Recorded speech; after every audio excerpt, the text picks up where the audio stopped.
ಗೌರವಧನ ಆಧಾರದ ಮೇಲೆ ಕೆಲಸ ಮಾಡ್ತಾ ಇದ್ದಾರೆ.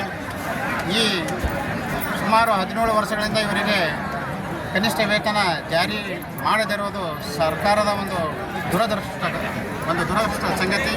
ನಾವು ಅನೇಕ ವರ್ಷಗಳಿಂದ ಗುಲ್ಬರ್ಗದಲ್ಲಿ 3 ಸಲ ಅಮರಣತೆ ಉಪವಾಸ ಸತ್ಯಾಗ್ರಹ ಮಾಡಿದ್ದೀವಿ.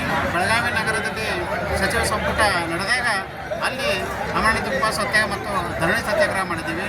ಮತ್ತು ಇದೇ ಬೆಂಗಳೂರಿನ ಫ್ರೀಡಂ ಪಾರ್ಕ್ನಲ್ಲಿ ಇಲ್ಲಿ ಸತ್ಯಾಗ್ರಹ ಹಮ್ಮಿಕೊಂಡಿದ್ದೀವಿ.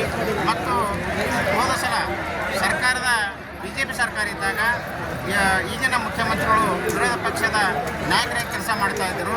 ಇದೇ ಫ್ರೀಡಂ ಪಾರ್ಕ್ನಲ್ಲಿ ಬಂದು ಆಶ್ವಾಸನೆ ಕೊಟ್ಟಿದ್ದರು, ಮುಂದಿನ ಸರ್ಕಾರ ಬಂದರೆ ನಾನು ಮುಖ್ಯಮಂತ್ರಿ ಆದರೆ 6860 ಜನರನ್ನು ನಾನು ನ್ಯಾಯಮತಿ ಮಾಡ್ತೀನಿ ಅಂತೇಳಿ ವಾಗ್ದಾನ ಮಾಡಿದರು. ನಾವು ಇವತ್ತು ಸರ್ಕಾರಕ್ಕೆ ಎಚ್ಚರಪಡಿಸ್ತಾ ಇದ್ದೀವಿ, ಮಾನ್ಯ ಮುಖ್ಯಮಂತ್ರಿಗಳಿಗೆ ಎಚ್ಚರಪಡಿಸ್ತಾ ಇದ್ದೀವಿ.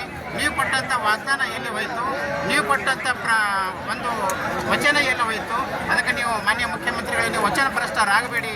6860 ಜನರ ಒಂದು ಭವಿಷ್ಯ ಇದೆ, ಅವರ ಮಕ್ಕಳಿದೆ, ಅವರ ಮಕ್ಕಳಿಗೆ ವಿದ್ಯಾಭ್ಯಾಸ ಇದು ಮಾಡಬೇಕು, ಅವರಿಗೆ ಆರ್ಥಿಕವಾಗಿ ಸಬಲೀಕರಣ ಮಾಡಬೇಕು.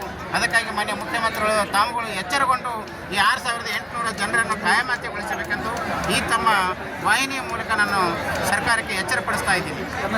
ದತ್ತಾತ್ರೇಯ ಕುರ್ಕಿ, ನವ ಕರ್ನಾಟಕ MRW URW ಸಂಘದ ಗೌರವಾಧ್ಯಕ್ಷ.